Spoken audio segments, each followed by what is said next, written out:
అబ్బా! మనిషి బతుకింతే, మనిషి బతుకింతే. అద్భుతాలు ఏడుండయిరా? అద్భుతాలు జరగతాయా?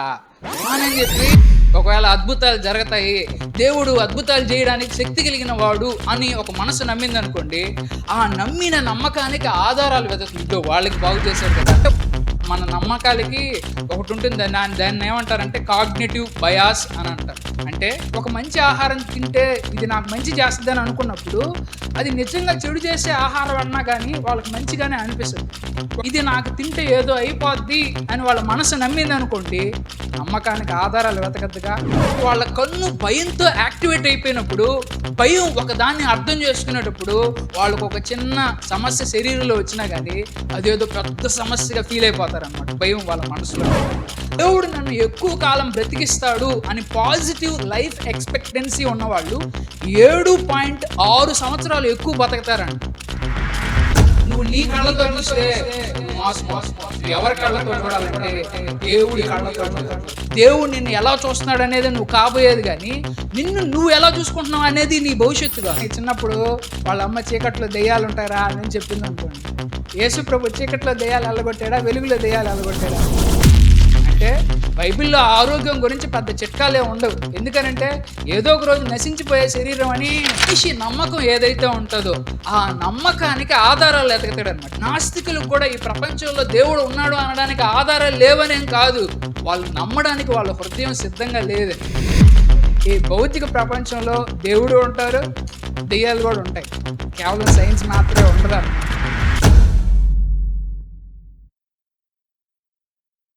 ప్రపంచంలో ఒక వ్యక్తి ఉన్నాడు. ఆయన ఎవరనంటే హెన్రీ ఫోర్డ్ అని. ఆయన కారుల కంపెనీ తయారు చేసినటువంటి వ్యక్తి. అమెరికాలో చాలా గొప్ప ఫేమస్ వ్యక్తి అనమాట. అంటే ఇప్పట్లో మనిషి కాదు, చాలా 1947 సంవత్సరంలో ఆయన చనిపోయాడు. అప్పట్లో మనిషి అనమాట. అయితే ఆయన ఒక మాట అన్నాడు, అంటే ఫోర్డ్ కార్ అనేది అన్నా సరే, ఆయన కంపెనీలు అన్నా సరే చాలా ప్రాముఖ్యమైనవి. అయితే అంతటి గొప్ప మనిషి, అంటే ఆటోమొబైల్ రంగాన్ని, అంటే ఈ కార్లు మోటార్ వెహికల్స్ ఉంటాయి కదా, ఆ రంగాన్నే ఒక ఉన్నతమైనటువంటి స్థాయికి తీసుకెళ్ళినటువంటి వ్యక్తి ఒక మాట అన్నాడు. ఏం ఆ మాట అన్నాడని అంటే, whether you think you can are you think you can't, you are right అని అన్నాడు. అంటే ఆయన ఏమన్నాడనంటే, నువ్వు చెయ్యగలవు అని అనుకున్నా, నువ్వు చెయ్యలేవు అని అనుకున్నా రెండు రైటే అని అన్నాడు. ఏమన్నాడు? నువ్వు చెయ్యగలవు అని అన్నా, నువ్వు చెయ్యలేవు అని అన్నా రెండు రైటే అని అన్నాడు. ఎందుకనంటే నువ్వు చెయ్యగలవు అని అన్నావంటే నువ్వు చేస్తావు కాబట్టి అది రైటే, నువ్వు చెయ్యలేవు అని అన్నావంటే నువ్వు చెయ్యవు కాబట్టి అది కూడా రైటే అని అన్నాడు.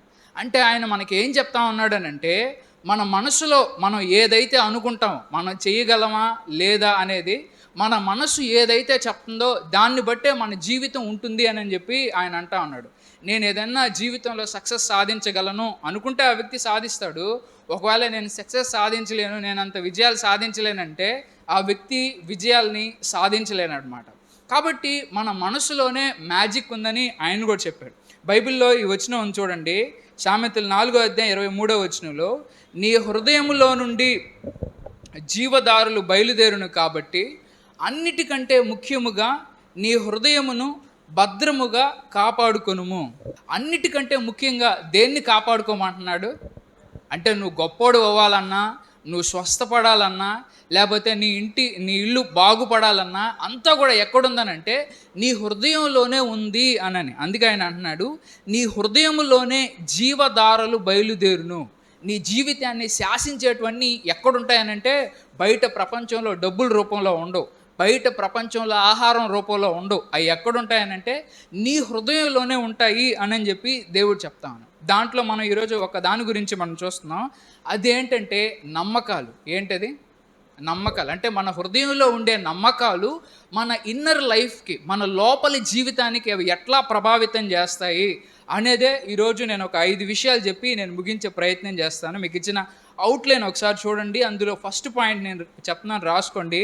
మన మనసుపై మన నమ్మకాల ప్రభావం ఎలా ఉంటుందంటే, మొట్టమొదటిది, నా నమ్మకాలు ప్రపంచాన్ని చూసే విధానాన్ని, అర్థం చేసుకునే విధానాన్ని ప్రభావితం చేస్తాయి. మొట్టమొదటిది ఏంటంటే, నేను నమ్మినటువంటి నమ్మకాలు ప్రపంచాన్ని చూసే విధానాన్ని, అర్థం చేసుకునే విధానాన్ని అవి ప్రభావితం చేస్తాయి అన్నమాట. మనం ప్రపంచాన్ని ఎట్లా చూస్తున్నాం అనేది, ఎట్లా చూస్తారంటే ఒక్కొక్కరు ఒక్కొక్క కళ్ళతో చూస్తారనమాట.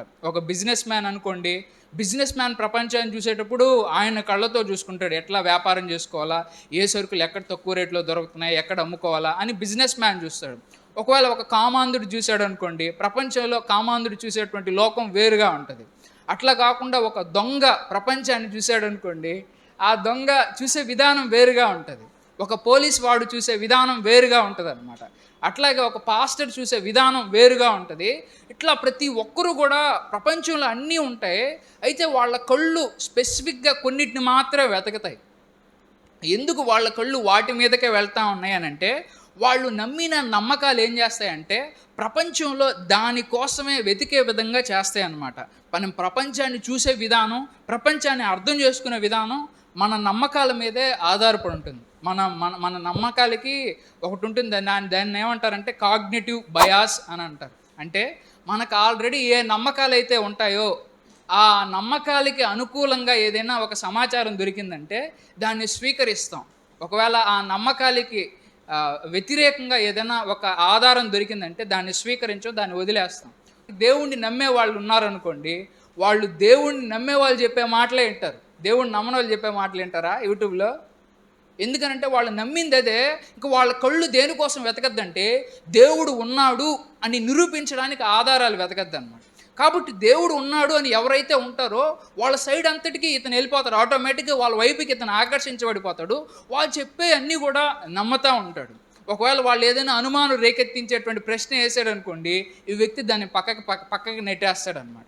అలాగే దేవుణ్ణి నమ్మని వ్యక్తి అన్నా సరే ఆ వ్యక్తి కూడా దేవుడు లేడు అని అనడానికి భూమి మీద ఏ ఆధారాలు ఉన్నాయి అన్నీ కూడా చూస్తాడు. ఒకవేళ ఇదో పలానా ఆధారం ఉంది కదా, ఆ ఆధారం ప్రకారం ఉంటుంటే అదేదో ఏలియన్స్, ఇంత పెద్ద విశ్వంలో మనం మాత్రమే ఉంటాం, ఏలియన్స్ కూడా ఉంటాయి, అవి కూడా ఆడో కూడా ఉంటాయి, అవి కూడా చేస్తున్నాయి అని చెప్పి దేవుడిని ఒప్పుకోడు. ఎందుకంటే అతని మనసులో ఉన్న నమ్మకం ఏంటంటే దేవుడు లేడు, ఇది అతని నమ్మకం.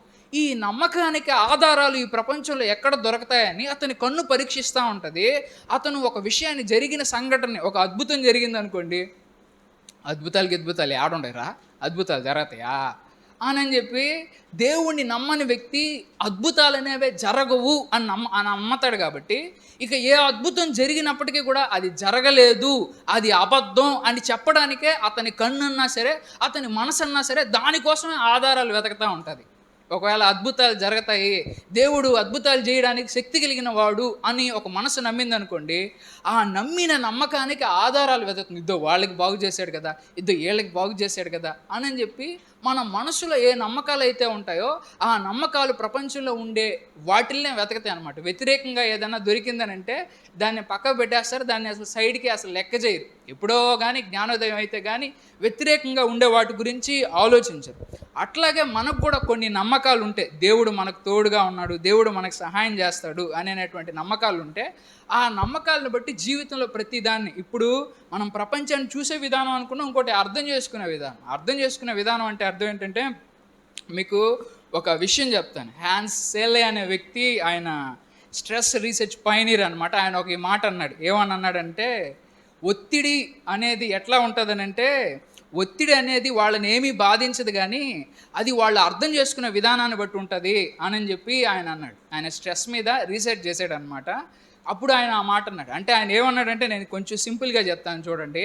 ఉదాహరణకి కాలేజీలో గర్ల్ ఫ్రెండ్ వెయిట్ చేస్తూ ఉంది, రమ్మని చెప్పింది. అదే టైంలో మీ అమ్మ నెల్లూరుకి వెళ్ళి గ్యాస్ సిలిండర్ తీసుకురమ్మని చెప్పింది. కష్టమైన పనా కాదా? నెల్లూరుకి వెళ్ళడం కష్టమైన పనా కాదు.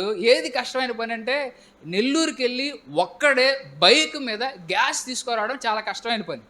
కానీ అతనికి ఇప్పుడు నెల్లూరుకి వెళ్ళడం ఇష్టం. ఎందుకనంటే అక్కడ గర్ల్ ఫ్రెండ్ వెయిట్ చేస్తూ ఉంటుంది కాబట్టి.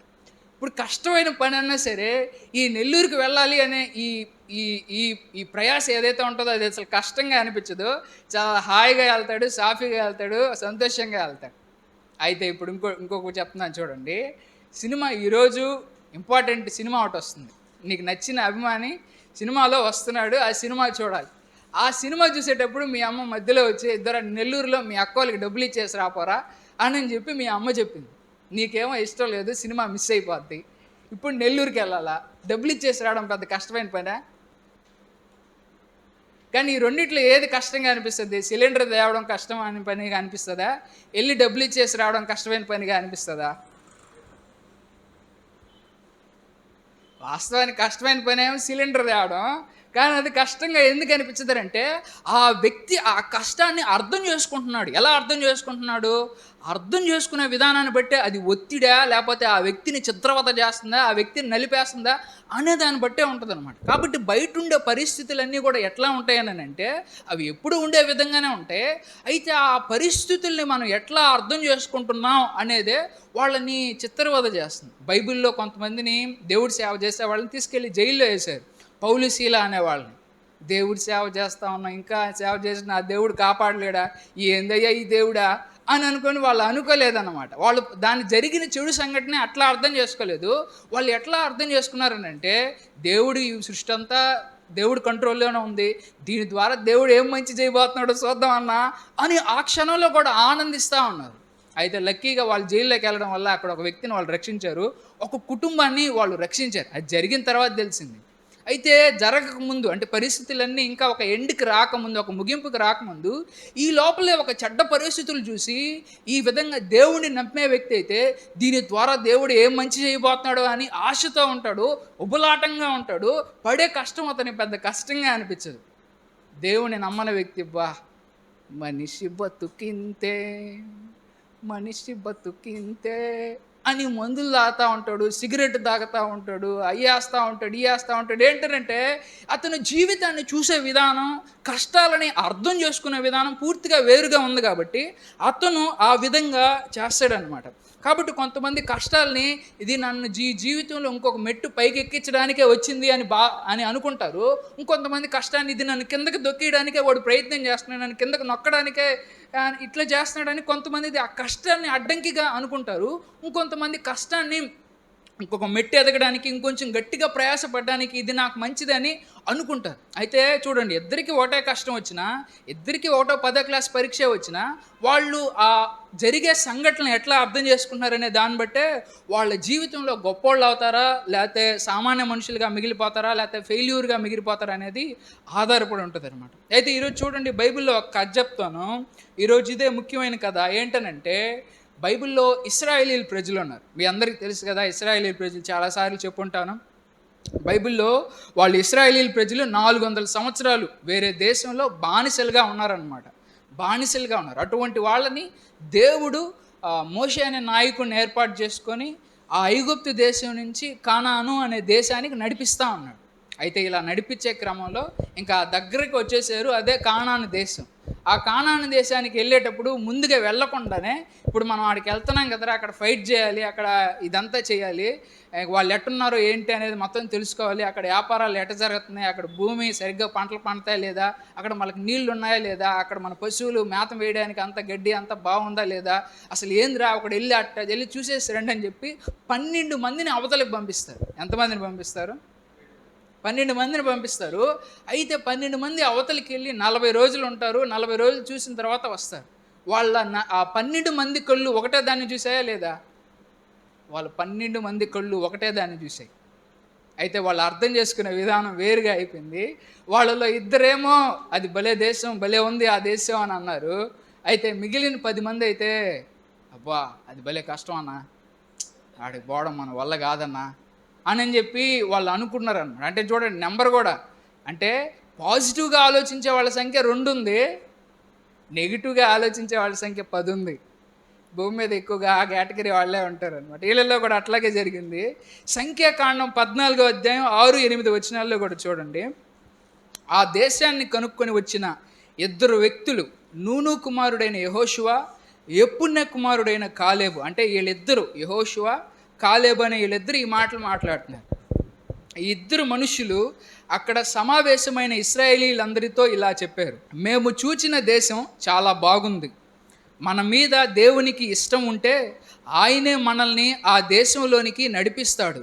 ఆ దేశం పాలు తేనెలు ప్రవహిస్తున్నంత సౌభాగ్యమైనది. ఆ దేశాన్ని మనకు ఇచ్చేందుకు యెహోవా తన శక్తి ప్రయోగిస్తాడు. వీళ్ళిద్దరూ చూడండి ఏం మాటలు మాట్లాడుతున్నారంటే, అది చాలా బాగుందని, అక్కడ పాలు తేనెలు ప్రవహిస్తున్నాయని, అది చాలా సౌభాగ్యవంతమైనటువంటి ప్రదేశం అని చెప్పి, దేవుడు ఆయనకి ఇష్టమైతే మనల్ని అక్కడికి తీసుకెళ్తాడని చెప్పి ఆయన శక్తి ప్రయోగిస్తాడు. ఇంతకుముందు ఏ విధంగా అయితే ఫరో రాజులు అద్భుతాలు ఎన్ని చేసి మనల్ని వాళ్ళ నుంచి రక్షించాడో, వీళ్ళ నుంచి కూడా మనల్ని ముందుకు తీసుకెళ్ళి నడిపిస్తాడు అని చెప్పి ఆయన అన్నాడనమాట. అయితే మిగిలిన వాళ్ళు చూడండి, సంఖ్యాకాండం 13, 31, 32లో, కానీ అతనితో కూడా వెళ్ళిన వాళ్ళు ఆ మనుష్యులతో మనం పోరాడలేం. వాళ్ళు ఏమంటున్నారు? ఏ కన్ను అయితే చూసిందో ఇద్దరు ఒకటే కళ్ళు, కానీ వాళ్ళు అర్థం చేసుకునే బ్రెయిన్లు వేరే, వాళ్ళు అర్థం చేసుకునే హృదయాలు వేరే. వాళ్ళు ఏమంటున్నారు చూడండి, ఆ మనుషులతో మనం పోరాడలేం, వాళ్ళు మనకంటే చాలా బలం గల వాళ్ళు అన్నారు. మనం ఆ దేశ ప్రజలను జయించేందుకు తగిన బలవంతులం కాదు అని ఇశ్రాయేలు ప్రజలందరితో వారు చెప్పారు. వారు ఇలా చెప్పారు, మేము చూచిన దేశం నిండా బలాఢ్యులు ఉన్నారు. అక్కడికి వెళ్ళిన ఎవరినైనా సరే తేలికగా జయించగలిగినంత బలం గల వాళ్ళు. కాబట్టి వాళ్ళు అక్కడికి వెళ్ళిన తర్వాత ఏం చేశారు? అక్కడ పండే పంటలు కాదు, అక్కడ కొట్టాల్సినటువంటి మనుషులను చూశారు. కాబట్టి ఇక్కడ చూడండి, 12 మందిని ఒకటే ప్రదేశానికి వెళ్తే ఒకరేమో మంచి సమాచారం తెచ్చారు, ఇంకొకరేమో చెడ్డ సమాచారాన్ని తెచ్చారనమాట. దీన్ని బట్టి మనం అర్థం చేసుకోవచ్చు, మనుషుల్లో కూడా ఈ రకాలైనటువంటి మనుషులు ఉంటారన్నమాట. వాళ్ళకి వచ్చే కష్టాలు ఒకటే విధంగా ఉంటాయి, వాళ్ళకి వచ్చేటువంటి సమస్యలు సాధారణంగా మనుషులకు వచ్చే కష్టాలే వస్తాయి. అయితే ఆ కష్టాల్లో ఆ వ్యక్తి దాన్ని కష్టంగా భరిస్తా చిత్రవద అనుభవిస్తున్నాడు అంటే అర్థం ఏంటంటే, ఆ వ్యక్తి జరిగే పరిస్థితిని సరిగా అర్థం చేసుకోవట్లేదు. వీళ్ళు కూడా బలవంతులను చూడలేదా? ఈ మిగిలిన ఇద్దరు కూడా ఆ ఆజానుబాహులను చూశారు.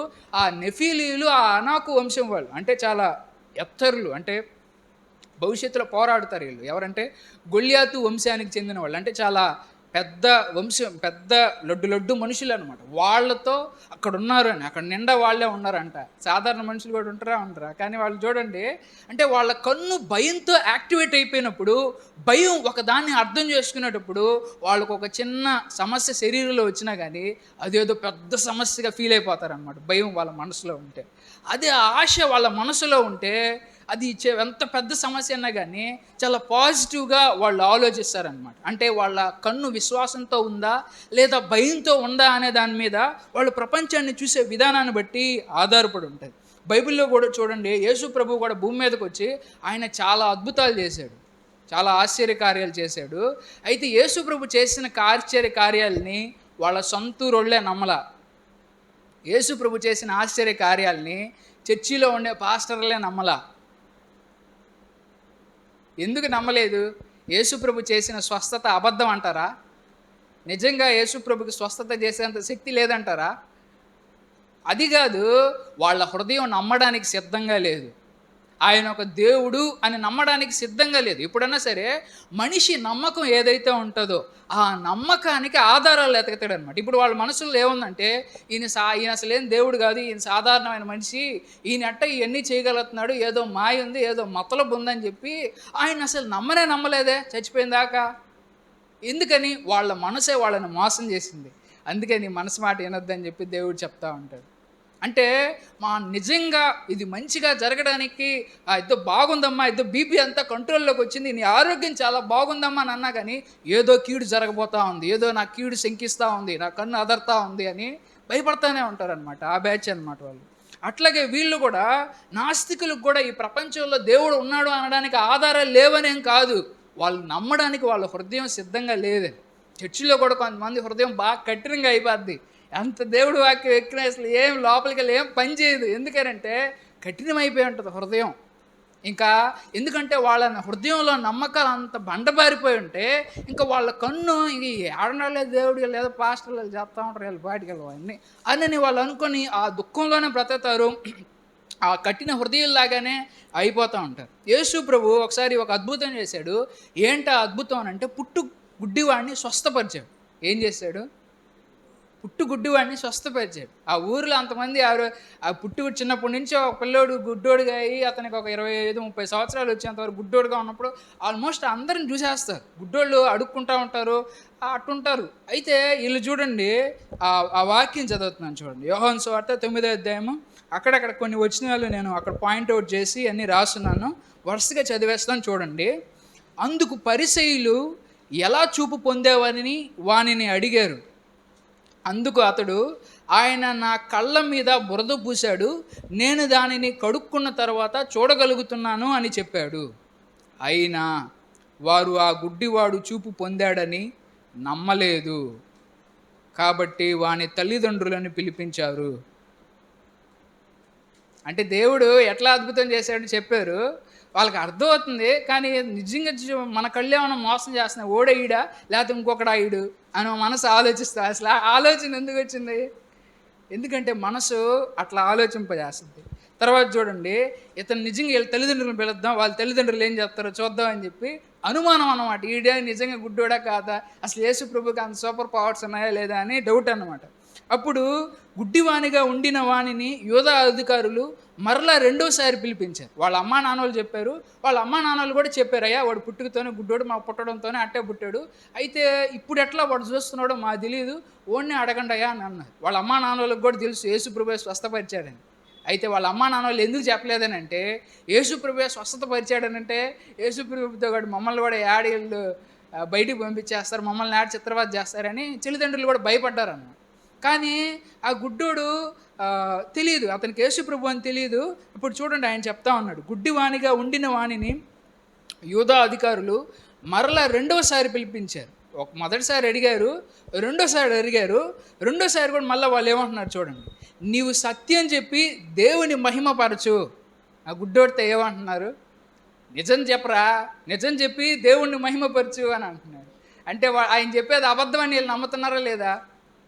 అంటే వాళ్ళ ఆలోచన, వాళ్ళ కన్ను వెతికే ఆధారాలన్నీ చూడండి, నీవు సత్యం చెప్పి దేవుణ్ణి మహిమపరచు అన్నారు. అంటే వాళ్ళ దృష్టిలో వాళ్ళు ఏదో గొప్ప భక్తిపరులాగా ఆలోచిస్తున్నారని వాళ్ళు అనుకుంటున్నారు, కానీ వాళ్ళు గుడ్డోళ్ళని వాళ్ళకి కూడా తెలియదు. అయితే అప్పుడు వారు వానిని, ఆయన నీకేమి చేశాడు, నీ కళ్ళను అతడు ఎలా తెరిచాడు అని అడిగాడు. బురద పూసాడు స్వామి, బురద పూసే వచ్చిన తర్వాత ఆయన చెప్పినా కానీ మళ్ళీ అడుగుతా ఉన్నారు. ఎందుకు అడుగుతా ఉన్నారు? మనసులో అనుమానం ఎక్కువైపోతే, భయం ఎక్కువైపోతే అడిగిందే మళ్ళీ మళ్ళీ అడుగుతూ ఉంటాం. డాక్టర్ని అన్నా సరే, లాయర్ని అన్నా సరే. కాబట్టి 39వ వచనంలో ఈ విధంగా ఉంటుంది చూడండి. అప్పుడు యేసు ఈ విధంగా అక్కడ జరుగుతా ఉన్న కొంత సమయం తర్వాత యేసు ప్రభు వచ్చి, అప్పుడు యేసు, నేను గుడ్డివారు చూసేవారు గుడ్డివారయ్యేలా తీర్పు ఇవ్వడానికి ఈ లోకానికి వచ్చాను అన్నారు.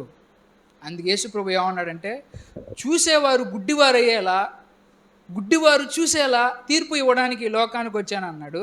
అయితే చూడండి, అది అర్థమైపోయింది వాళ్ళకి. 40వ వచనంలో, అక్కడ ఉన్న కొందరు పరిసయ్యులు ఆయన చెప్పిన ఈ మాటలు విని, అయితే మేము కూడా గుడ్డివారమేనా అని అడిగారు.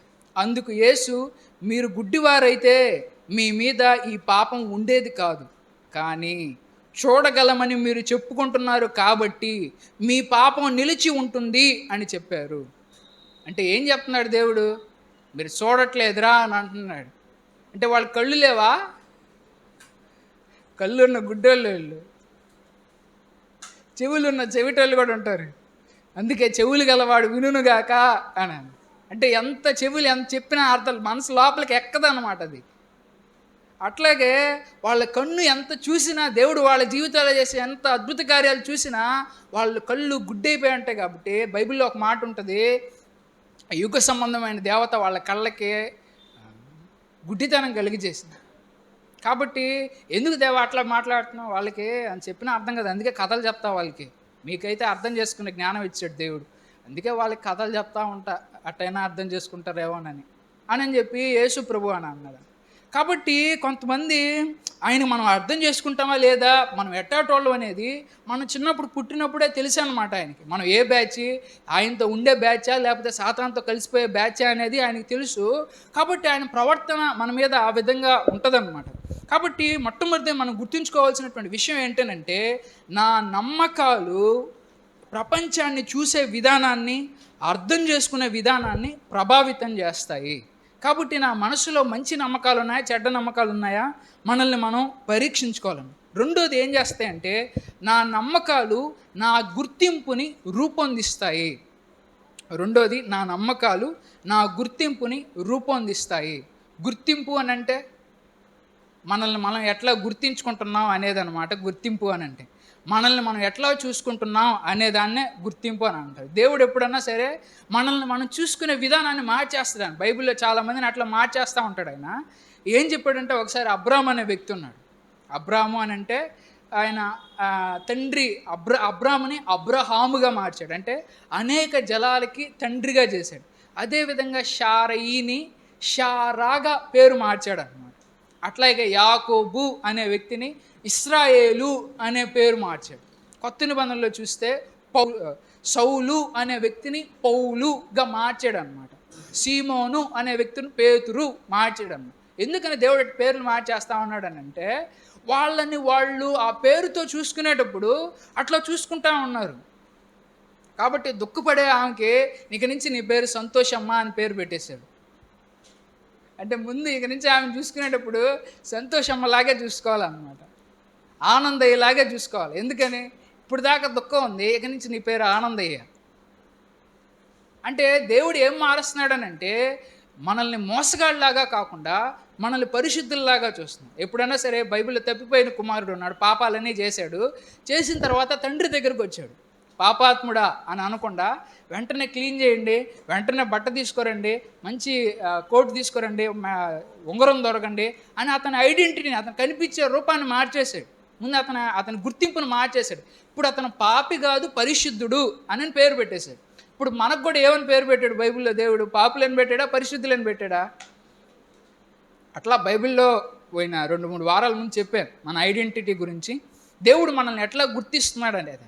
కాబట్టి కొన్నిసార్లు దేవుడు మన బయటికి పిలిచే పేరును మార్చడు, మనసులో మనల్ని మనం చూసుకునే విధానాన్ని మారుస్తాడు. బైబిల్లో యోసేపు అనే వ్యక్తి చాలా చిన్నపిల్లడు వాళ్ళ కుటుంబంలో, కానీ నువ్వే గొప్పోడు అవుతావు, మీ అన్నోళ్ళందరూ నీ దగ్గరకు వస్తారు, మీ అమ్మా నాన్నోళ్ళు కూడా నీ దగ్గరకు వస్తారు, అంత గొప్పని చేస్తానని చెప్పి దేవుడు యోసేపు అనే వ్యక్తికి కళా దర్శనం ద్వారా మాట్లాడతాడు. అదేవిధంగా బైబిల్లో దావీదు అనే వ్యక్తికి, ఆయన కూడా చిన్నోడే, అందరికన్నా చిన్నోడు అని భయపడబాకు, నిన్నే రాజుని చేస్తానని చెప్పి దేవుడు ఆ వ్యక్తిని రాజుగా చేస్తానని ముందే చెప్పాడు. అయితే చెప్పింది చాలా సంవత్సరాలకు జరిగాయిలే. అయితే తర్వాత ఈ లోపల వాళ్ళందరూ వాళ్ళు చూసుకునేటప్పుడు వాళ్ళు కాబోయే గొప్ప వాళ్ళలాగా చూసుకుంటున్నారు, వాళ్ళు కాబోయే రాజుల్లాగా చూసుకుంటున్నారు, వాళ్ళు చూసుకునేటప్పుడు కాబోయే పరిశుద్ధుల్లాగా చూసుకుంటా ఉన్నారు, వాళ్ళు చూసుకునేటప్పుడు ఆ పరలోక వారసుల్లాగా చూసుకుంటున్నారు, కానీ లోక సంబంధుల్లాగా చూసుకోవట్లేదు. అంటే ఎవరైతే దేవుడిచ్చే ఐడెంటిటీని, అందుకే కొన్నిసార్లు కొంతమంది పాస్టర్లు బాప్తిసం ఇచ్చేటప్పుడు పేర్లు మారుస్తారు. ఎందుకని, ఆ పేరుతో వాళ్ళ ఎమోషన్స్ బాగా కనెక్టివిటీ అయిపోయినప్పుడు వాళ్ళ గత జీవితాన్ని పూర్తిగా చెరిపేయడం కోసం పేరు కూడా మార్చేస్తారనమాట. కాబట్టి సాతానుడు కూడా అంతే, కొన్నిసార్లు మన పేర్లు మార్చేస్తారు. ఉదాహరణకి పాత నిబంధనలో షడ్రక్ మేషక్ అబేద్నగో అన్న, అవన్నీ మంచి పేర్లు కాదు, చెడ్డ పేర్లు. అవి మంచి పేర్లు కాదు, అవి చెడ్డ పేర్లు. అవి వాళ్ళ దేశాల్లో వాళ్ళ దేవుడు దేవతలకు సంబంధించిన పేర్లు అన్నమాట. ఆ పేర్లు వీళ్ళందరికీ పెట్టారన్నమాట.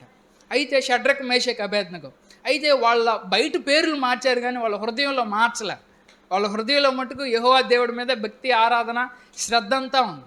కాబట్టి సాతానుడు అన్నా సరే, దేవుడు అన్నా సరే ఏం చేస్తాడంటే, ముందు మనల్ని మనం చూసుకునే విధానాన్ని ఆయన మార్చేస్తాడనమాట. కాబట్టి ఎవరన్నా నువ్వు దేవుడి దగ్గరగా వస్తే ఆటోమేటిక్గా దేవుడు నీకంటూ ఒక దర్శనం ఇస్తాడు. నిన్ను అనేక జనాలకి ఎట్లా ఆశీర్వాదకరంగా చేయబోతున్నానో అనేది కూడా ఆయన నీకు చెప్తాడనమాట. చూడండి, ఇక్కడ ఈ కథలో మనం చూసుకున్నట్లయితే వీళ్ళు కూడా, ఎవరో ఇశ్రాయేలీయుల ప్రజలు కూడా అక్కడికి వెళ్ళిన తర్వాత వాళ్ళు ఎట్లా చూసుకుంటున్నారంటే మెడతల్లాగా చూసుకుంటున్నారు. ఎట్లా చూసుకుంటున్నారు చూడండి, ఆ వచనం చదువు. సంఖ్యాకాండము 13:33 అక్కడ మేము నెఫీలీ ప్రజలను చూసాం, వాళ్ళ ముందు నిలబడితే మేము మిడతల్లా ఉన్నట్టు అనిపించింది, మేమేదో మిడతలంత చిన్నవాళ్ళంగా మమ్మల్ని చూశారు.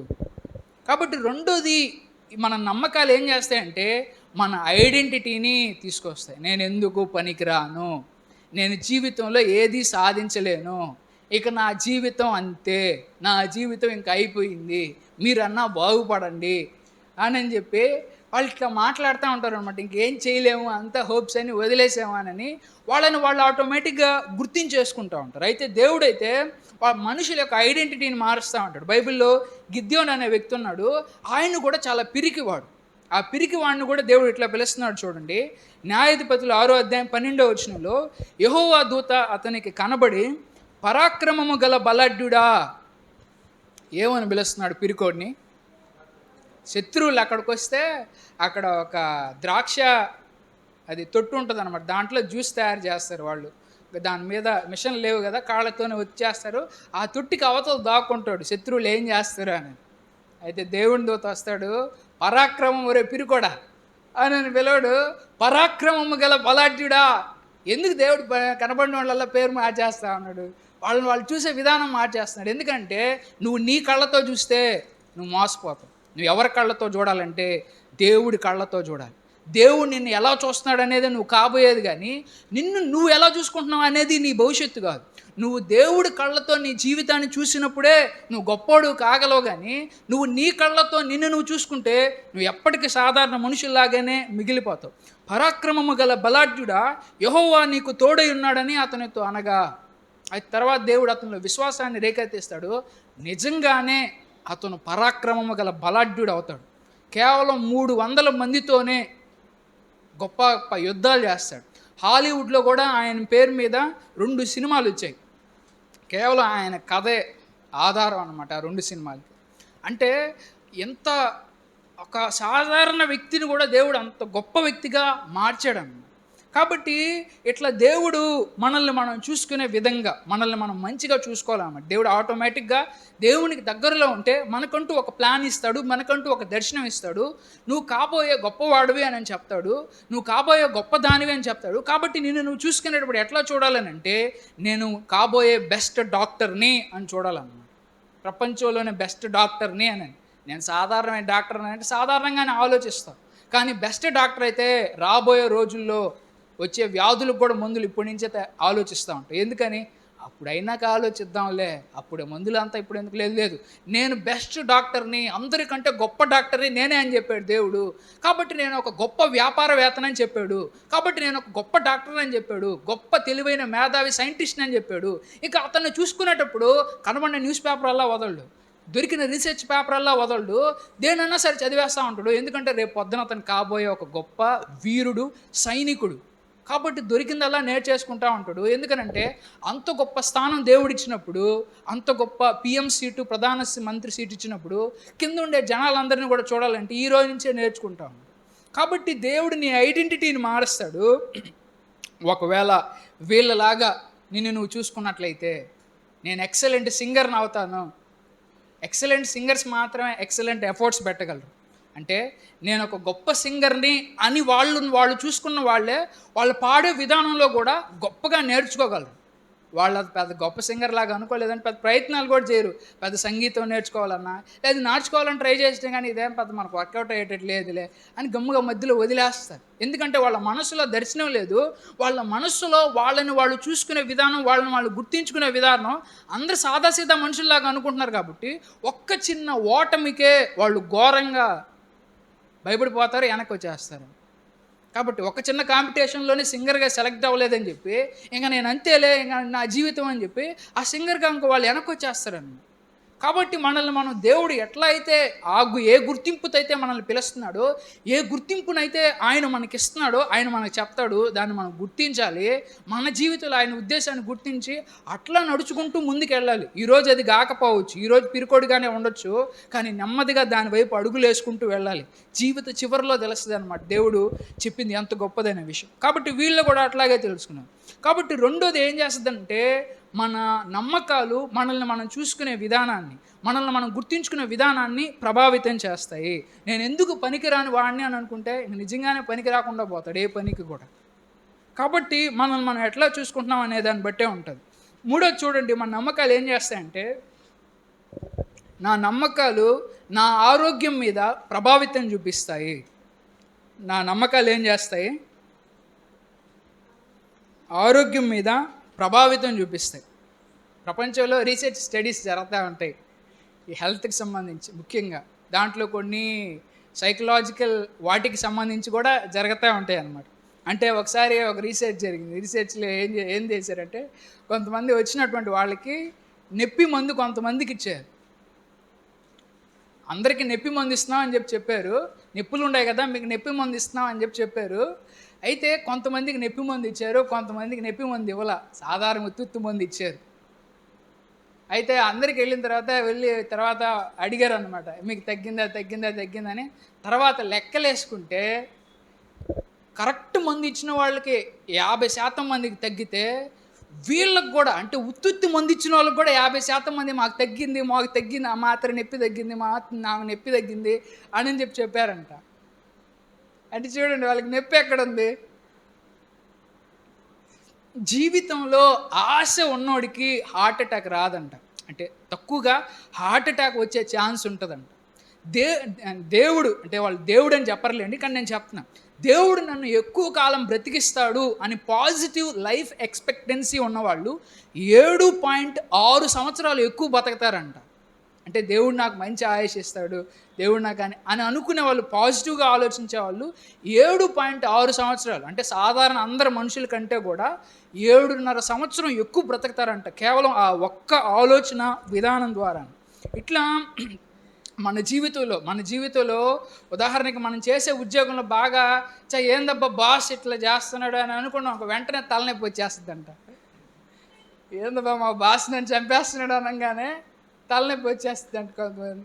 వాస్తవానికి తలనొప్పి ఏమి ఉండదు, లోపలే కెమికల్ రియాక్షన్స్ ఏం జరగవు.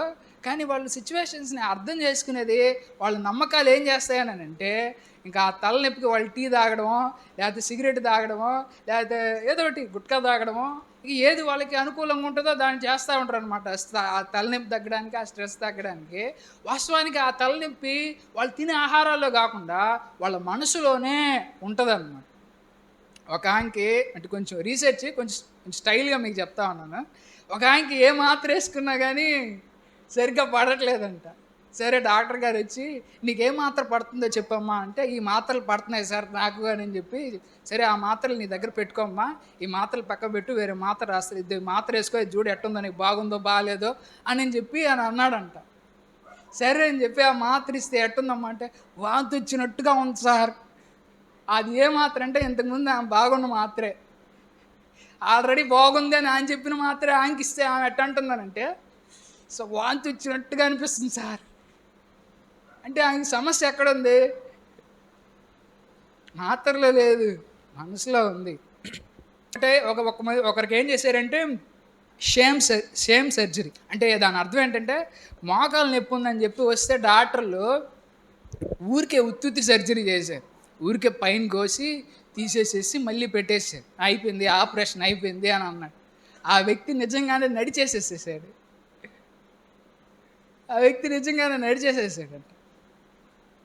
ఏందిరా నిజంగా నడిచేసాడా? ఏదో ఊరికి ట్రై చేద్దాం అనుకున్నాం, అదే జరగదని మనకు కూడా తెలుసు, కానీ ఏదో చేసాం, కానీ ఆ వ్యక్తి నడిచేసాడే అని చెప్పి వాళ్ళని అనుకున్నారు. అంటే చూడండి, మనిషి మనసులో ఉండేటువంటి నమ్మకాలు వాళ్ళని ఎంత గొప్ప స్వస్థతని వాళ్ళని తీసుకొస్తున్నాయి అనేది.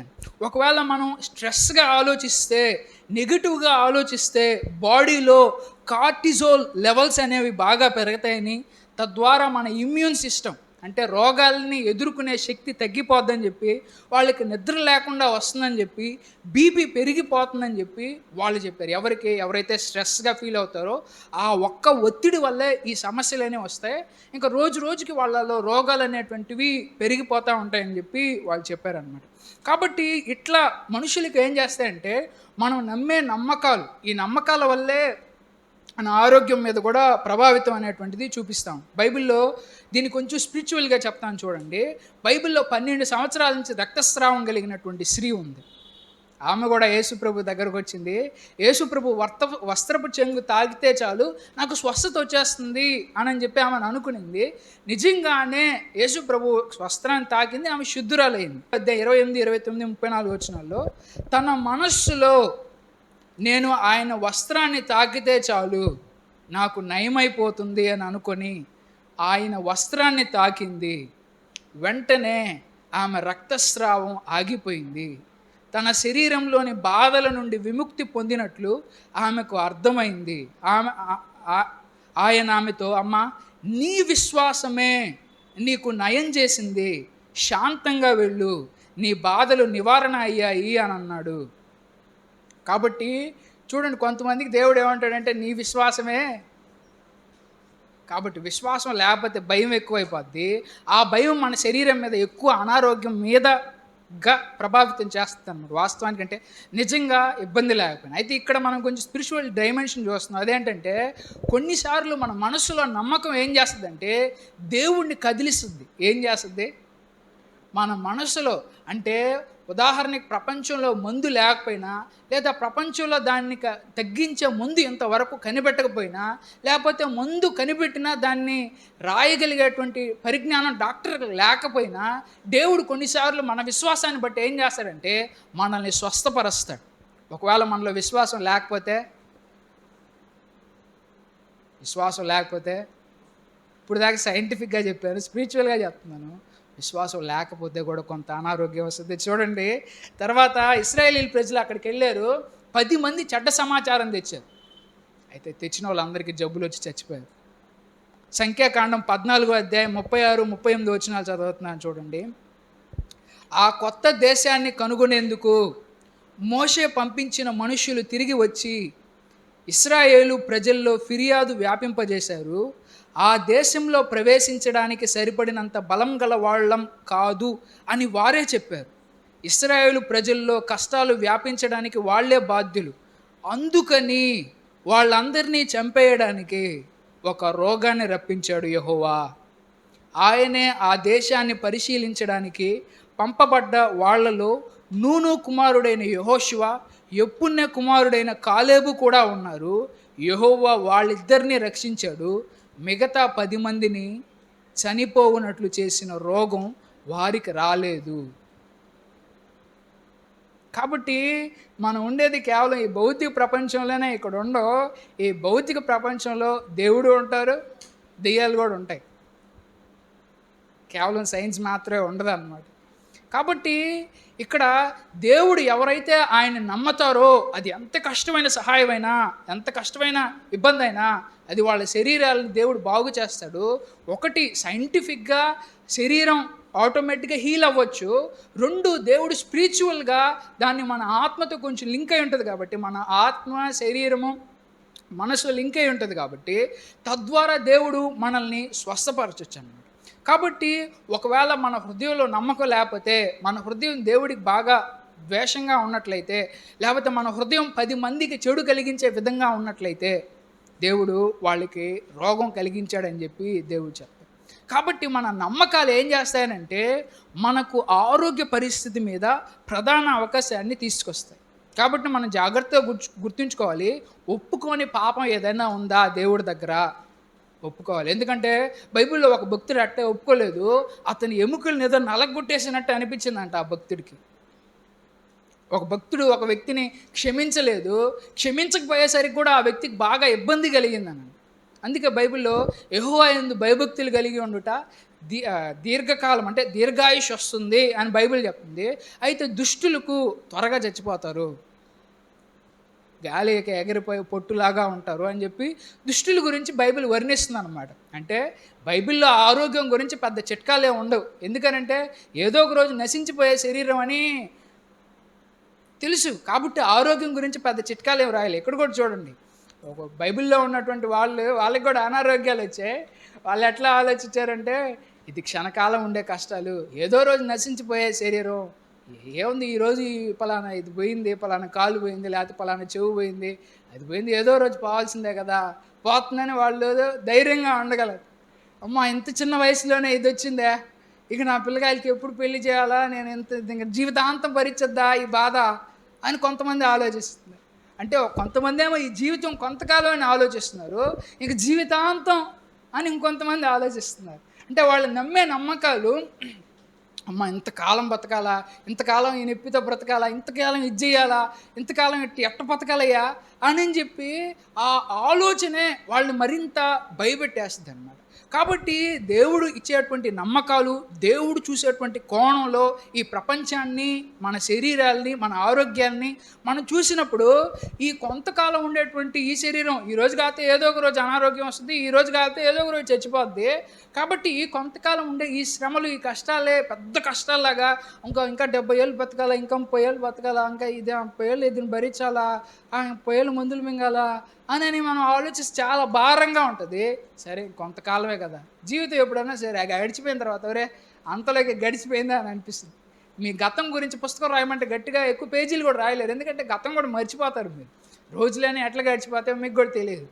కాబట్టి ఇదేదో పెద్ద జీవితం అని చెప్పి దీని తర్వాత ఇంకో పెద్ద జీవితం లేదని చెప్పి ఈ భూమి మీద ఉండే అందరు మనుషులు చూసినట్టు మీ జీవితాన్ని చూసారా, చాలా బాగా ఇబ్బంది పడతారు మీ ఆరోగ్య విషయంలో. ఒకవేళ దేవుడి దృష్టిలో మీరు కానీ చూసినట్లయితే ఏదో రోజు చచ్చిపోయేదే కదా, పోదాంలే అని చెప్పి అనారోగ్యం వచ్చినా భయపడరు.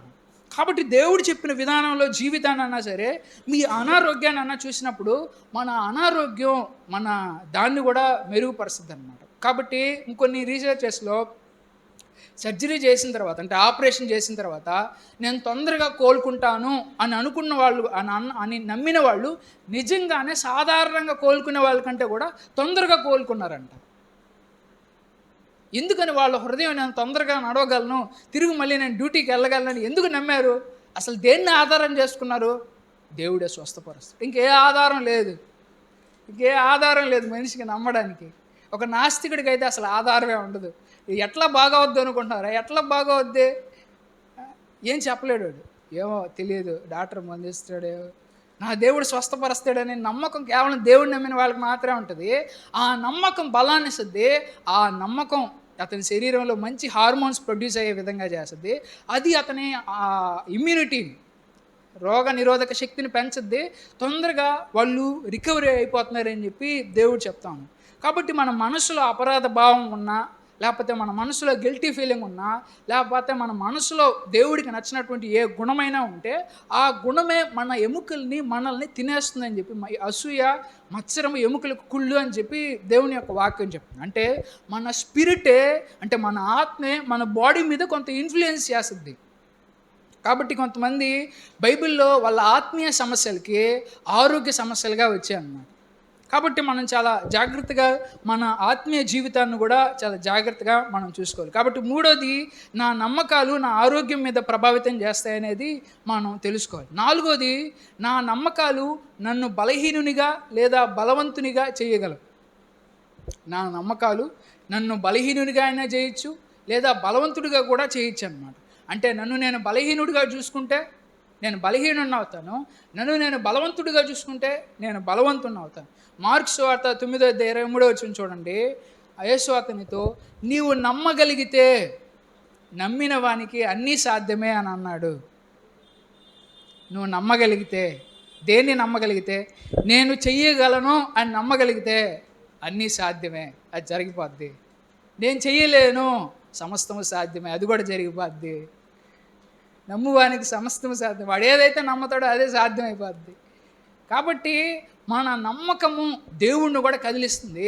మన నమ్మకము ఆత్మీయ ప్రపంచంలో సూర్యుడిని చంద్రుని కూడా ఆపేస్తుంది అన్నమాట. కేవలం మన హృదయం ఆవగించేంత విశ్వాసం ఉంటే చాలు, ఈ కొండ తీసుకెళ్ళి అక్కడ పడమంటే పడుతుంది అని. ఎంత విశ్వాసం అంటే ఏంటి? నమ్మకం. ఆ నమ్మకమే నన్ను బలహీనుడిగా అయినా చేస్తుంది, లేదా బలవంతుడిగా అయినా చేస్తుంది అని చెప్పి దేవుడు చెప్తా ఉన్నాడు అన్నమాట. అయితే చూడండి, సంఖ్యాకాండం 13:27-28 వచనాల్లో ఆ మనుషులు ఇట్లా అనుకుంటా ఉన్నారు. ఆ మనుషుల్లో కొంతమంది మంచి సమాచారం తెచ్చారు, చెడ్డ సమాచారం తెచ్చారు. ఆ ఇద్దరు మనుషుల రిపోర్ట్ అక్కడ ఉంది. ఆ మనుషులు మోషేతో ఇలా అన్నారు, నీవు మమ్మల్ని పంపిన దేశంలోకి మేము వెళ్ళాము, ఆ దేశం చాలా బాగుంది, అక్కడ పాలు తేనెలు ప్రవహిస్తున్నాయి, అక్కడ మేము చూసిన పండ్లు ఇవిగో అని అన్నారు. అంటే పాజిటివ్ రిపోర్ట్ ఇచ్చారు. కానీ అక్కడ నివసిస్తున్న మనుషులు చాలా బలము శక్తి ఉన్నవాళ్ళు, వారి పట్టణాలు బలంగా కాపుదలలో ఉన్నాయి, ఆ పట్టణాలు చాలా పెద్దవి, అనాకు కుటుంబానికి చెందిన కొందరు మనుషులను కూడా మేము అక్కడ చూసాము. అంటే చూడండి, దీంట్లో ఇక్కడ బలవంతులు ఉన్నారు, బలహీనంగా ఆలోచించే వాళ్ళు కూడా ఉన్నారు. అంటే వాళ్ళ శరీరం బలహీనం కాబట్టి వాళ్ళు బలహీనంగా ఆలోచిస్తున్నారు అని కాదు, వాళ్ళ మనస్సులో బలవంతులు కాదు. ఇప్పుడు చూడండి, ఇద్దరేమో మంచి సమాచారం తెచ్చారని చెప్పాను కదా. అందులో ఒకరు వచ్చి యెహోషువ, రెండో ఆయన పేరు కాలేబు. ఏం పేరు? అయితే ఆడికెళ్ళి ప్లాన్ తీసుకొచ్చి చేశారు కానీ తిరిగి ఆ దేశానికి వెళ్ళడానికి కొంత టైం పట్టిందన్నమాట. తిరిగి ఈ దేశానికి వచ్చేసారు కొన్ని అధ్యాయాల తర్వాత.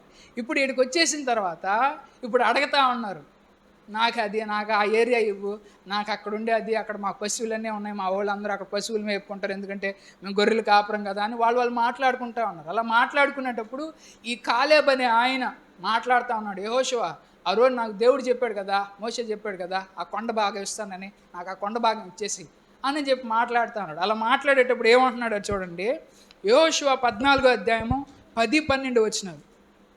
యెహోవా వాగ్దానం చేసినట్లుగా ఆయన మోషేతో ఈ మాట చెప్పినప్పటి నుండి ఇశ్రాయేలీయులు అరణ్యంలో తిరిగిన ఈ 45 సంవత్సరాలు నన్ను బ్రతికించారు. ఇప్పుడు నాకు 85 సంవత్సరాలు. ఎవరైనా కాలేబ్ అనే వ్యక్తి 85 సంవత్సరాలంటే ముసలోడా కుర్రోడా? 85. ఇప్పుడు నాకు 85 సంవత్సరాలు. మోషే నన్ను బయటకు పంపిన రోజు, అంటే ఆ విధంగా వేగు చూడడానికి స్పైగా పంపిన రోజు ఎంత బలంగా ఉన్నానో ఈరోజు కూడా అంతే బలంగా ఉన్నాను. నేను అప్పటిలాగే ఇప్పుడు కూడా యుద్ధానికి వెళ్ళడానికి చాలా శక్తివంతంగా ఉన్నాను. ఆ రోజు యెహోవా నాకు వాగ్దానం చేసిన ఈ కొండ సీమను ఇప్పుడు నాకు ఇవ్వండి. అనాకీయులు అక్కడ ఉన్నారని, వారి పట్టణాలు కోట గోడలతో విశాలంగా ఉన్నాయని అప్పుడు నీవే స్వయంగా విన్నావు.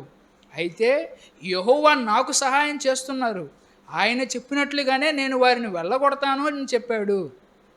ఇప్పుడు చూడండి, ఆయనకి 85 సంవత్సరాలు వచ్చాయి, ఒంట్లో వయసు తగ్గిపోయింది, కానీ మాటల్లో ఏమన్నా తేడా వచ్చిందా? అప్పుడు అంత పౌరుషంతో మాట్లాడుతున్నాడు, అంతే పౌరుషంతో మాట్లాడుతూ ఉన్నాడు.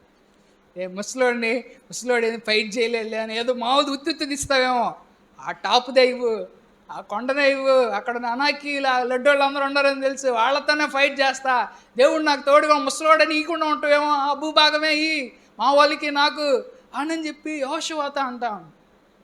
అంటే చూడండి, వాళ్ళ కన్ను ఒకసారి విశ్వాసంతో యాక్టివేట్ అయిపోయినాక వాళ్ళ వయస్సు వాళ్ళని భయపెట్టడం లేదు, వాళ్ళ వయస్సు వెనకడికి వేసే విధంగా చేయట్లేదు.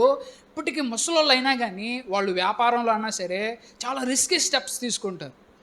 చాలామంది ముసలి వాళ్ళు ఈ టైంలో మనకి ఎందుకు లేబ్బా రిస్క్, ఏదో తిన్నగా హాయిగా తిన్నామా, చేసామట, పడుకున్నామా అని కొంతమంది ఉంటారు. కానీ ప్రపంచంలో కొంతమంది అసలు భయపడరా, ఉన్నదంతా పోయినా పర్వాలేదబ్బా అనే ధైర్యంతో వాళ్ళు ఎంత రిస్క్ చేయడానికన్నా సరే కంఫర్ట్ జోన్లో నుంచి బయటకు వచ్చేస్తారు వాళ్ళు. కాబట్టి ఈయన కూడా అట్లాగే ఉన్నాడు. ఆయనకి ఏదో ఆ రోజు ఏదో కుర్రోడుగా ఉన్నాడు కాబట్టి చూసి అట్లా మాట్లాడాడు అనుకుంటే అబద్ధం. ఆయన ముసలోడైనా కానీ ఆయన మాటలో ఏం తగ్గడం లేదు. నిజానికి బహుశా ఆయన అన్నట్టు ఆయనకేం శక్తి తక్కువై ఉండొచ్చు నిజంగానే. కానీ ఆయన ఎట్లా చూసుకుంటున్నాడంటే, ఆ రోజు ఎంత బలం ఉందో ఈరోజు కూడా అంతే బలం ఉంది అని చెప్పి ఆయన మాట్లాడుతూ ఉన్నాడు. నాకు ఆ ఏరియా ఇచ్చే, నేను ఫైట్ చేసుకుంటా అని చెప్పి ఆయన అంటాం. కాబట్టి గొప్పది కావాలా, గొప్ప ఆశీర్వాదం కావాలంటే గొప్ప విశ్వాసం కూడా కావాలి. చాలామంది బైబిల్ చర్చికి వచ్చేవాళ్ళు యోబులాగా ఆశీర్వదించబడాలని కోరుకుంటారు. కానీ యోబు అంత విశ్వాసాన్ని నేను పొందాలని ఎవడు అనుకోడు. కాబట్టి విశ్వాసం ఉన్న వాళ్ళకి ఆశీర్వాదం. కాబట్టి విశ్వాసాన్ని నేర్చుకోవడం ప్రయాసపడు. అట్లాగే దావీదు గొల్లియాతు అన్నా సరే, తర్వాత ఈ లైఫ్ అతను చాలా తరాల తర్వాత పిల్లకాయలు వస్తారు. ఆ పిల్లకాయల్లో ఒక పిల్లోడే దావీదు అనే వ్యక్తి. ఆ దావీదే గొల్లియాతు అనే వ్యక్తిని కొడతాడనమాట. పిల్లోడులాగా చూసుకున్నాడా? లేదు. పిల్లోడని అనబాకండి, నాకు దేవుడు సహాయం చేస్తాడు. యుద్ధంలోకి వెళ్ళేటప్పుడు కూడా నువ్వైతే బల్యంతో ఈటితో నా దగ్గరకు వస్తున్నావు, నేనైతే యెహోవా పేరుతో నీ దగ్గరకు వస్తున్నాను అన్నాడు. వాళ్ళ బలము ధైర్యం అంతా ఎక్కడి నుంచి వస్తున్నానంటే యెహోవాని బట్టే ధైర్యం వస్తుంది. పిల్లోడని వెనక్కి తగ్గడం లేదు, ముసలోడని వెనకడుగు వేయట్లేదు. వాళ్ళ బలము ధైర్యం ఎక్కడి నుంచి వస్తుందంటే యెహోవాని బట్టి ధైర్యం వస్తూ వాళ్ళు ముందుకు అడిగేస్తూ ఉన్నారు. కాబట్టి నాలుగోది ఏం చేస్తుంది అని అంటే, జనాలు ఈ విధంగా నా నమ్మకాలు నన్ను బలహీనునిగానే చేస్తాయి, బలవంతునిగా చేయగలమనే దాన్ని జ్ఞాపకం చేసుకోవాలన్నమాట. కాబట్టి జనాలు ఏదో మనల్ని ఒక మాట అన్నారని చెప్పి ఏదో ఒక చిన్న కష్టం వచ్చినప్పుడు వెనక్కి తగ్గకూడదు. ఏదైనా ఒకటి ప్రయత్నం చేసాం, ఏదో ఇక్కడికి వచ్చి మాట్లాడాలనుకున్నాం, జనాలు నన్ను ఏమనుకుంటారో భయపడితే ఏది రాదు. సరే, ఒకటి ఫెయిల్ అవ్వచ్చు, ప్రాక్టీస్ చేస్తే వస్తుందిగా, ఏదన్నా ట్రై చేద్దాం అని నేను పాజిటివ్గా ఎవరు ఆలోచిస్తారంటే, దేవుడు నాకు సహాయం చేస్తాడు, దేవుడు నన్ను నిలబెడతాడని అనుకున్నవాడు ఒకసారి కాకపోయినా రెండోసారి అన్నా సరే ఆయన ముందుకు అడిగేస్తాడన్నమాట. కాబట్టి అది చివరిది ఏంటంటే ఐదోది, నా నమ్మకాలు నా మానసిక ఆరోగ్యం మీద ప్రభావితం చూపిస్తాయి. ఐదోది, నా నమ్మకాలు నా మానసిక ఆరోగ్యం మీద ప్రభావితం చూపిస్తాయి. నా నమ్మకాలు, ఉదాహరణకి ఒకసారి ఒక ఆమె హాస్పిటల్కి వెళ్ళిన తర్వాత అక్కడ నర్సు ఇంజెక్షన్ వేస్తుంది అనమాట. అమ్మ చేయి పెట్టమ్మా అన్నది, చేయి పెట్టింది. ఇంకా ఆమె అది పైన కట్టింది, ఇంజెక్షన్ తీస్తుంది అనమాట. అప్పుడు ఆమె ఇటు పెట్టింది, ఇంకా ఇంజెక్షన్ వేయలేదమ్మా, ఇంకా ఇంజెక్షన్ వేయకుండా అంత నొప్పి ఎక్కడి నుంచి వచ్చింది దానికి? అంటే ఆ మనసు ఏం చేస్తుందనంటే, ఆమె నమ్మకాలు ఆమె మానసిక ఆరోగ్యాన్ని కూడా ప్రభావితం చేస్తాయనే దాన్ని జ్ఞాపకం చేసుకోవాలి. ఒక మంచి ఆహారం తింటే ఇది నాకు మంచి చేస్తుందని అనుకున్నప్పుడు అది నిజంగా చెడు చేసే ఆహారం అన్నా కానీ వాళ్ళకి మంచిగానే అనిపిస్తుంది. ఒకవేళ ఒక మంచి పండు తీసుకొచ్చి లేకపోతే మంచి ఆహారం తీసుకొచ్చి ఇది మంచిదే, ఆమె శరీరానికన్నా సరే అతని శరీరానికన్నా బాగా పడుతుంది, కానీ ఆ మంచి ఆహారాన్ని తీసుకొచ్చి తినమ్మానంటే ఇది నాకు తింటే ఏదో అయిపోద్ది అని వాళ్ళ మనసు నమ్మింది అనుకోండి, నమ్మకానికి ఆధారాలు వెతకద్దుగా. అట్లాగే నమ్మిన ఆధారానికి తిన్న వెంటనే నాకు అట్ట అయిపోయింది, నాకు తిన్న వెంటనే ఎట్టు వచ్చేస్తుంది, నాకు తిన్న వెంటనే అట్ట అయిపోయింది అని చెప్పి మన నమ్మకాలు ఏం చేస్తాయంటే మన మనసుని ప్రభావితం చేస్తూ ఉంటాయి అన్నమాట. కాబట్టి భూమి మీద మన మనుషులు, భూమి మీద అసలు ఎవరు నమ్మకస్తుడు కాదు, ఎవరు నమ్మాలో తెలియట్లేదు, అందరూ స్వార్థపరులు అయిపోయారు అని అనుకుంటే భూమి మీద మనుషులందరూ కూడా క్రూరుల్లాగే కనిపిస్తారు. ఎవరిని నమ్మాలో తెలియక ఒంటరిగానే వాళ్ళు బ్రతికిపోతూ ఉంటారు. మన నమ్మకాలు మన ఆత్మీయ స్థితిని మెరుగుపరుస్తూ ఉంటాయి. ఒక ఆమెమో నా భర్తని నా పిల్లల్ని దేవుడు కాపాడుతాడు, దేవుడు శ్రద్ధ తీసుకుంటాడని సంతోషంగా ఉంది. ఇంకొక ఆమెమో నా పిల్లలు తిరిగి వస్తాడో, నా భర్త తిరిగి వస్తాడో రాడా అని భయపడతాం. అంటే దేవుడు కాపాడుతాడా లేదా అనే నమ్మకం వాళ్ళ మనసుని భయపెట్టద్ది, దృఢంగానన్నా ఉంచొద్ది. దేవుడు నాకు ఈ కష్టం ద్వారా నాకు తగిన సమయానికి డబ్బులు ఇస్తాడు, పలానా లోన్ కట్టడానికన్నా సరే అది చేయడానికి డబ్బులు సమకూరుస్తాడని నమ్మిన వ్యక్తి ఈ విధంగా ధైర్యంగా ఉంటాడు. కానీ నమ్మని వ్యక్తి జరిగిన దాకా భయపడతానే ఉంటాడు. కాబట్టి మన నమ్మకాలు ఏం చేస్తాయంటే మనల్ని అంతగా ప్రభావితం చేస్తాయి. కొన్నిసార్లు మనం అబద్ధాన్ని నమ్మి కూడా భయపడిపోతూ ఉంటాం. ఇప్పుడు వీళ్ళ నుంచి తీసుకొచ్చారు, వాళ్ళు నిజంగా చెప్పింది రైటా తప్ప? నిజానికి తర్వాత వాళ్ళు వెళ్తారు, నెమ్మదిగా వెళ్తారు, దేవుడు ఆయన దేవుడు ఇవ్వాలనుకున్నప్పుడు వాళ్ళు ఆపలేరులేండి. కాబట్టి తర్వాత దేవుడు నిజంగానే వాళ్ళు ఆ భూమిని స్వతంత్రించుకుంటారు. అయితే ఈ లోపల చూడు ఎంత మదన పడాల్సి వస్తుందనంటే, వాళ్ళు వచ్చి ఈ విధంగా చెప్పారు, చెప్పిన వెంటనే ఇశ్రాయేలీయుల ప్రజలందరూ కూడా టెన్షన్ పడిపోతూ ఉన్నారు. వామ్మో నాయన ఏందిరా ఆ దేశం అట్టుందంట, మంచి సమాచారం చెప్పిన వాళ్ళకి ఎక్కువ నమ్ముతారా, చెడ్డ సమాచారం తెచ్చిన వాళ్ళు ఎక్కువ నమ్ముతారా? వాళ్ళందరూ మొత్తం భయపడిపోయారనమాట. చూడండి సంఖ్యాకాండం 14:1-3 వచనాలు. ఆ రాత్రి గుడారాల్లో ఉన్న ప్రజలంతా గట్టిగా ఏడవడం మొదలుపెట్టారు. అంటే వాళ్ళు ఇప్పుడు ఏమి నమ్మారు? మనం వెళ్ళలేం, మన వల్ల కాదు, వాళ్ళని కొట్టలేం, మనకి శక్తి లేదు అని నమ్మేశారు వాళ్ళు. కాబట్టి వాళ్ళు బలహీనంగా చూసుకుంటున్నారు, వాళ్ళు మిడతల్లాగా చూసేసుకుంటున్నారు, ఇంక వాళ్ళు బాధపడిపోతూ ఉన్నారు. గట్టిగా ఏడవడం మొదలుపెట్టారు. ఇశ్రాయేలు ప్రజలంతా మోషే అహరోనులను వ్యతిరేకంగా ఫిర్యాదు చేశారు.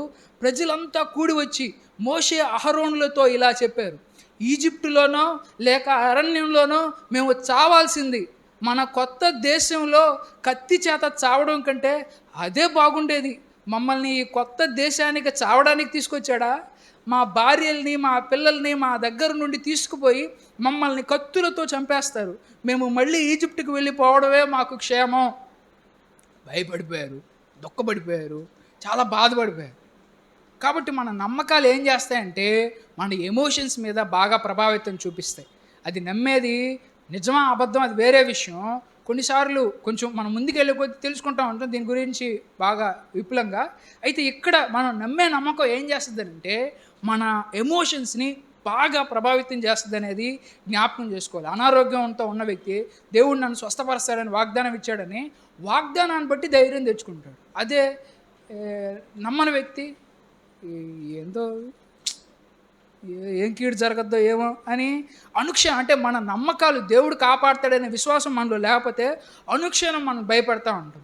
రేపు పొద్దున్న నా భవిష్యత్తు ఎట్లా ఉంటుందో, రేపు ఏం జరగద్దో అని దేవుడిని నమ్మని వ్యక్తి ఎందుకు భయం వస్తుందంటే నమ్మట్లేదు కాబట్టి భయం వస్తుంది. రేపు పొద్దున ఏం జరుగుతుందో అని చెప్పి ఆ వ్యక్తి భయపడతా ఉంటాడు. నమ్మిన వ్యక్తి దేవుడు నా భవిష్యత్తు మీద శ్రద్ధ తీసుకుంటున్నాను, నా భవిష్యత్తును మంచిగానే నిర్మిస్తున్నాడులే అని ధైర్యంగా ఉంటాడు. మనిషి అంటే పర్ఫెక్ట్గా చేయాలి, పర్ఫెక్ట్గా చేస్తేనే జనాలు నన్ను గౌరవిస్తారు అని పర్ఫెక్ట్గా ఉండాలనుకుంటే అన్ని పనులు పర్ఫెక్ట్గా చేయలేరు. భూమి మీద ఎవ్వరూ అన్ని పనులు పర్ఫెక్ట్గా చేయలేరు. కాబట్టి పర్ఫెక్ట్గా ఉంటేనే నేను విలువైన వాడిని అని అనుకుంటే తప్పు. నువ్వు ఇంపర్ఫెక్ట్ అయినా దేవుడి దృష్టిలో విలువైన వాడివే. నువ్వు పాపివైనా కానీ నువ్వు దేవుడి దృష్టిలో విలువైన వాళ్ళవే. నువ్వు మనిషి యొక్క కళ్ళల్లో నుంచి నిన్ను చూసుకొని నువ్వు చేసే శక్తి సామర్థ్యాలను బట్టి, నువ్వు చేసే పనిని బట్టి నీ యొక్క విలువను అంచనా వేసుకుంటా ఉన్నంతకాలం నిన్ను నువ్వు తక్కువగానే నువ్వు చూసుకుంటూ దేవుడి దృష్టిలో నుంచి నువ్వు చూడాలి. నన్ను ఇంకా దేవుడు క్షమించడానికి అర్హుడు కాదు, నేను క్షమించలేనంత పెద్ద ఘోర తప్పు చేసేసాను అని అతను ఎట్లా చూసుకుంటున్నాడు అని అంటే, ఇక దేవుడు కూడా నన్ను క్షమించలేడనే నమ్మకానికి వచ్చేసాడు. ఇక ఆ వ్యక్తి భూమి మీద నరకమే, పరలోకంలో కూడా నరకమే. కాబట్టి మన నమ్మకాలు, ఉదాహరణకి చిన్నప్పుడు వాళ్ళ అమ్మ చీకట్లో దెయ్యాలు ఉంటారా అని చెప్పింది అనుకోండి, చీకట్లోకి వెళ్ళంగానే భయం వేస్తుందే ఇదా? యేసు ప్రభు చీకట్లో దెయ్యాలు వెళ్ళగొట్టాడా, వెలుగులో దెయ్యాలు వెళ్ళగొట్టాడా? ఉదయం దెయ్యాలు వెళ్ళగొట్టాడా, రాత్రిపూట దెయ్యాలు వెళ్ళగొట్టాడా? ఇప్పుడు చీకట్లో దెయ్యాలు ఉంటాయనంటే దెయ్యాలు ఏం చీకట్లో ఉండవు. అదే వాటికేం మనకేం నిద్ర రాదు, వాటికే శరీరాలు లేవు. శరీరం మనకు కూడా పరలోక రాజ్యంకి వెళ్తే నిద్ర రాదు అక్కడ, ఎందుకంటే ఈ శరీరానికి మాత్రమే రీఛార్జ్ కోసం నిద్రపోతాం. కాబట్టి దెయ్యాలు ఉదయం అంతా నిద్రపోయి రాత్రిపూట నిద్ర లేస్తే నైట్ డ్యూటీ చేస్తే అంటే అబద్ధం. కాబట్టి దెయ్యాలు ఉదయం ఎట్టుంటాయో రాత్రిపూట కూడా అట్టే ఉంటాయి. కాబట్టి ఏదో చీకట్లోనే వాటి శక్తి బాగా పెరిగిపోద్ది అంటే ఏం పెరగదు, మన హృదయంలో భయం పెరిగిపోద్ది. కాబట్టి కీర్తనలు 23:4 చూడండి, అక్కడ కీర్తనకారుడు అంటున్నాడు, చావు నీడ లోయ గుండా నేను నడిచిన. చావు నీడ అంటే అది ఒక రకమైనటువంటి చీకటి గురించి చెప్తా ఉన్నాడు. మరణాంధకారం అని ఉంటుంది, అంటే ఆ అంధకారం అంటే చీకటి. చావు నీడ ఉన్న లోయ గుండా నేను నడచిన, ఏ హానికి భయపడను, ఎందుకంటే నువ్వు నాతో ఉన్నావు. నీ దండం నీ చేతికర్ర నాకు ఆదరణ కలిగిస్తాయి. ఆపరేషన్ థియేటర్లోకి వెళ్ళడానికన్నా నేను భయపడను, ఎందుకంటే నువ్వు నాకు తోడుగా ఉన్నావు. ఎగ్జామ్ హాల్లోకి వెళ్ళడానికి నేను భయపడను, ఎందుకంటే నా దేవుడు నాకు తోడుగా ఉన్నాడు. చావు నీడ మృత్యు లోయ గుండా నేను వెళ్ళిన, మరణ పడక మీద ఉన్నా నేను భయపడను. ఎందుకని? నీ ఆత్మని దేవుడి దగ్గర నుంచి ఎవరు దూరం చేయలేరు. చేస్తే నీ శరీరాన్ని చేయగలరు కానీ నీ ఆత్మనైతే ఏం చేయలేరు. కాబట్టి ముఖ్యమైన ఇంపార్టెంట్ పవర్స్ అనేది దేవుడు మనుషులకి ఇవ్వలేదు, అన్నీ ఆయన దగ్గరే ఉన్నాయి. మనుషులకి ఇచ్చిన అన్న ఉత్తుత్తి పవర్స్ అన్నమాట. కాబట్టి భూమి మీద శరీరాన్ని చంపేవాడికి భయపడకండి, ఆత్మను శరీరాన్ని రెండింటినీ చంపగలిగిన వాడికి మాత్రమే భయపడండి అని చెప్పి దేవుడు చెప్తాడు. కాబట్టి ఎవరైతే దేవుడికి భయపడతారో, దేవుడి యందు శ్రద్ధ కలిగి ఉంటారో, వాళ్ళు భూమి మీద జీవితాన్ని సాఫీగా ప్రశాంతంగా గడిపేస్తూ ఉంటారు. ఇవన్నీ దేనికి సంబంధించినవి అని అంటే కేవలం మన నమ్మకాలకు సంబంధించినవి. నమ్మకాలే మన జీవితాన్ని అట్లా ప్రభావితం చేస్తాయి. ఒకసారి నేను ఏం చెప్పి ముగించే ప్రయత్నం చేస్తాను చూడండి. మొట్టమొదటిది, నమ్మకాలు ప్రపంచాన్ని చూసే విధానాన్ని, అర్థం చేసుకునే విధానాన్ని ప్రభావితం చేస్తాయి. కాబట్టి మనం దేన్ని నమ్ముతున్నాం అనేది ఒకసారి రాబోయే రోజుల్లో మనం వెరిఫై చేసుకోవాలి. అయితే దాన్ని చెప్తున్నాను చూడండి. నా నమ్మకాలు ప్రపంచాన్ని చూసే విధానాన్ని, అర్థం చేసుకునే విధానాన్ని ప్రభావితం చేస్తాయి. రెండోది, నా నమ్మకాలు నా గుర్తింపుని రూపొందిస్తాయి. నన్ను నేను ఎట్లా చూసుకుంటున్నానో, తక్కువగా చూసుకుంటున్నానా, ఎక్కువగా చూసుకుంటున్నానా, నా నమ్మకాలు నా ఆరోగ్యం మీద కూడా ప్రభావితం చూపిస్తాయి. నాలుగోది, నా నమ్మకాలు నన్ను బలహీనునిగా లేదా బలవంతునిగా చేస్తాయి. నువ్వు గొప్పవాడు అవ్వాలా, తక్కువవాడు అవ్వాలా అనేది బయట ప్రపంచంలో ఉండదు. నీకు వచ్చిన గెలుపోవటముల మీద ఉండదు. గొప్ప టాలెంట్ ఉన్న వ్యక్తికి, గొప్ప వ్యక్తికి ఎన్ని కష్టాలు వస్తాయి, నీకు కూడా ఎన్నే కష్టాలు వస్తాయి. అయితే నువ్వు తొందరగా వెనకడిగేస్తావు, వాళ్ళు ముసలోళ్ళు అయినా ముందుకడిగేస్తారనమాట. ఐదోది, నా నమ్మకాలు నా మానసిక ఆరోగ్యం మీద కూడా ప్రభావితం చూపిస్తాయి అనేదాన్ని జ్ఞాపకం చేసుకోవాలి. దేవుడు నన్ను క్షమించాడు అని నమ్మిన హృదయం సంతోషంగా ఉంటుంది. నిజంగానే దేవుడు క్షమించేసినా కానీ దేవుడు ఇంకా నన్ను క్షమించలేదేమో అనే అనుమానంతో ఉన్న వ్యక్తి, దాన్ని నమ్మని వ్యక్తి దేవుడు క్షమించినప్పటికీ కూడా అదే అపరాధ భావంలోనే ఉంటాడు. అది ఇంకొంచెం ఎక్కువ అనారోగ్యాన్ని తీసుకొస్తుంది, మానసిక అనారోగ్యం అనేసి. చిన్న ప్రార్థన చేసుకో. పరిశుద్ధుడా, పరిపూర్ణుడా, మీకే వందనాలు నాయన. ఇప్పటి వరకు కూడా దేవా మీ కృపలో మమ్మల్ని బలపరిచారు, వందనాలు దేవా. నిజమే తండ్రి, మేము మంచి నమ్మకాలు కలిగి ఉండడానికి దయచేసి సహాయం దయచేయండి ప్రభా. మేము ప్రపంచాన్ని నాయన మీ కళ్ళతో చూడడానికి, అయ్యా మా జీవితాన్ని కూడా మీ కళ్ళతో చూడడానికి దయచేసి సహాయం దయచేయండి ప్రభా. దయచేసి మాకు కృప చూపించండి. బయట కనబడేటువంటి పరిస్థితులు మేము సరిగా అర్థం చేసుకోవడానికి నాయన దయచేసి సహాయం దయచేయండి అయ్యా. మేము మంచి నమ్మకాలతోనైనా మంచి హార్మోన్స్ మా శరీరంలో ప్రభా ప్రొడ్యూస్ చేసుకుంటూ మా రోగనిరోధక శక్తిని మరింతగా ప్రభా మేము పెంచుకుంటున్నాయినా ఎక్కువ కాలం కూడా ప్రభా ఈ భూమి మీద కూడా నాయన మీరు ఇచ్చే ఆయుష్తో మేము బ్రతకడానికి కూడా నాయన సహాయం దయచేయండి. కాబట్టి ప్రభా ఎవరెవరైతే ఇక్కడున్నారో ప్రభా ప్రతి ఒక్కరి మనసుల్లో మీరు నాటిన నమ్మకాలు, మీరు చెప్పిన విషయాలనైనా మేము నమ్మడానికి, తద్వారా ఈ ప్రపంచాన్ని ప్రభా మేము చూస్తూ మీరు చెప్పిన విధంగా లోకాన్ని అర్థం చేసుకోవడానికి దయచేసి సహాయం దయచేయండి అయ్యా. మేము ఆత్మ సంబంధుల్లాగా నడుచుకోవడానికి దయచేసి సహాయం దయచేయండి. మేము శరీర సంబంధులం కాదు. శరీర సంబంధులకి ఈ విషయం అర్థం కావు, చెప్పినా వాళ్ళకి అర్థం కాదు. ఎందుకంటే వాళ్ళు చెవులున్నా వినలేరు, కళ్ళున్నా చూడలేరు ప్రభువా. కానీ మీరు మాకైతే జ్ఞానం ఇచ్చారు, మీ మందిరానికి నడిపించే భాగ్యం ఇచ్చారు. కాబట్టి మేము చూస్తూ ఆనందిస్తూ వింటూ విశ్వాసంలో ఎదుగుతూ అభివృద్ధి చెందుతూనైనా దయచేసి ముందుకు వెళ్ళడానికి కూడా నాయన సహాయం దయచేయండి. ప్రతి కష్టంలో కూడా నాయన మాకు విజయాన్ని దయచేయండి, మమ్మల్ని నిలబెట్టండి. మా వెనక ముందు మీరే ఉన్నారు కాబట్టి నాయన చీకట్లో కూడా ప్రభా భయపడకుండా నడవగలిగేటువంటి ధైర్యాన్ని మాకు నేర్పించండి. కాబట్టి ఎప్పుడు కూడా ప్రభా దయచేసి మీరే మమ్మల్ని జ్ఞాపకం చేసుకొని సత్యం చేత ప్రభా మమ్మల్ని నిండుగా నింపుతున్నాయినా మా హృదయంలోని అపనమ్మకాల్ని, మా హృదయంలోని అబద్ధాలన్నింటిని కూడా రూపుమాపమని ఈ మనవులన్నీ ప్రభు అయినటువంటి యేసుక్రీస్తు నామంలో బ్రతిమలాడి గోజారి వేడుకుంటున్నాం తండ్రి, ఆమేన్.